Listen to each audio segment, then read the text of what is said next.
3 years after World War II, British and Commonwealth forces found themselves in a bitter conflict against a hardened guerrilla force, whose attacks on Malaysian tin mines and rubber plantations threatened Britain's post-war recovery.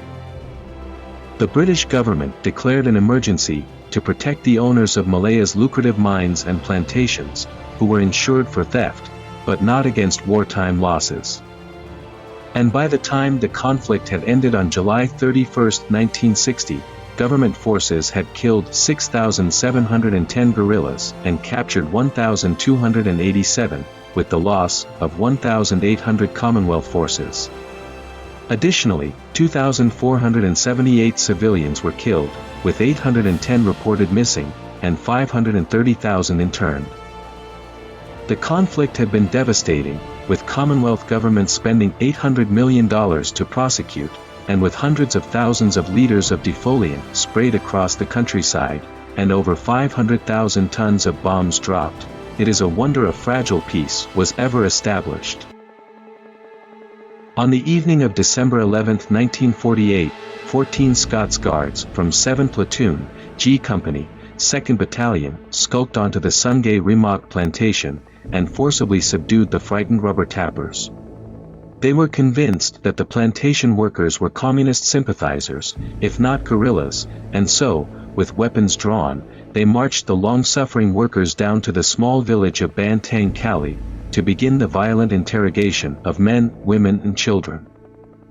After rounding up about 80 unarmed residents, 2 officers from the Malayan Special Branch began questioning the hapless villagers at around 5 p.m. And when the villagers couldn't answer the accusations leveled at them, the situation got out of hand. According to Limarine, the soldiers ripped her pregnant mother away and took her down to the river to interrogate her, while shooting close to the side of her head in a mock execution. Throughout the late afternoon, several workers would admit that insurgents would come to the village during the night looking for food and shelter.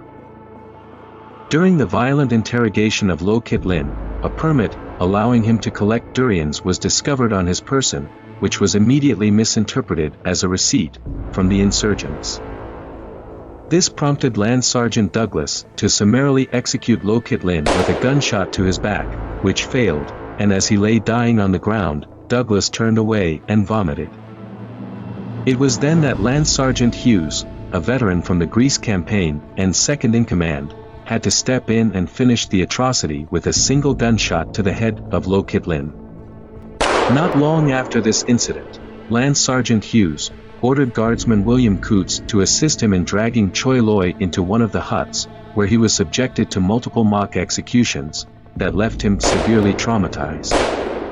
Within hours, the shock of this ordeal would cause Choi Loy's hair to turn permanently white.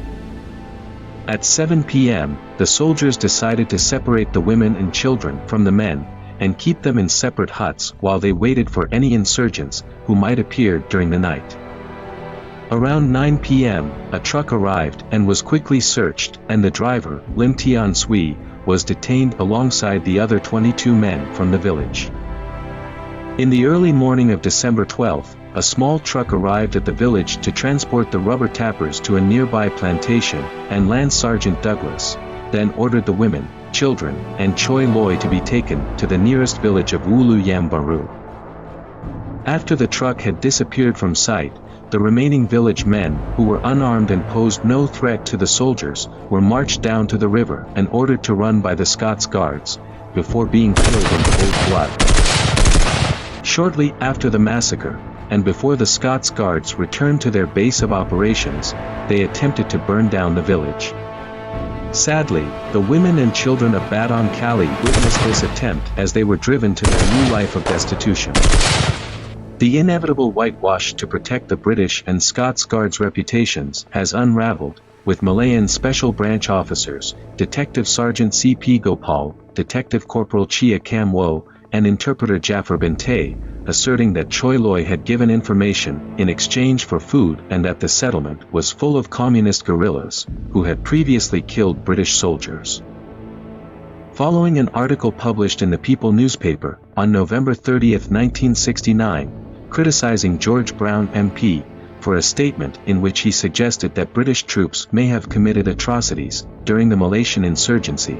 Guardsman William Cootes contacted the newspaper to describe in graphic detail a massacre carried out by the Scots Guards on December 1948.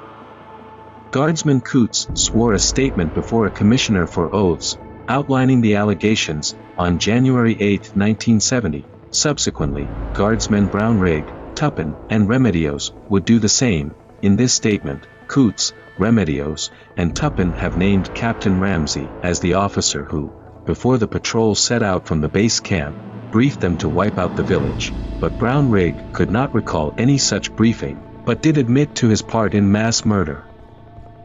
Guardsmen Kidd and Wood, after being cautioned and in the presence of solicitors, would verbally admit that mass murder had been committed.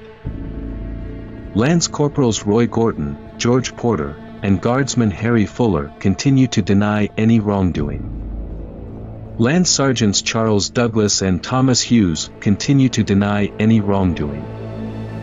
Captain George Ramsey maintains his denial that he briefed the troops to unlawfully wipe out the village.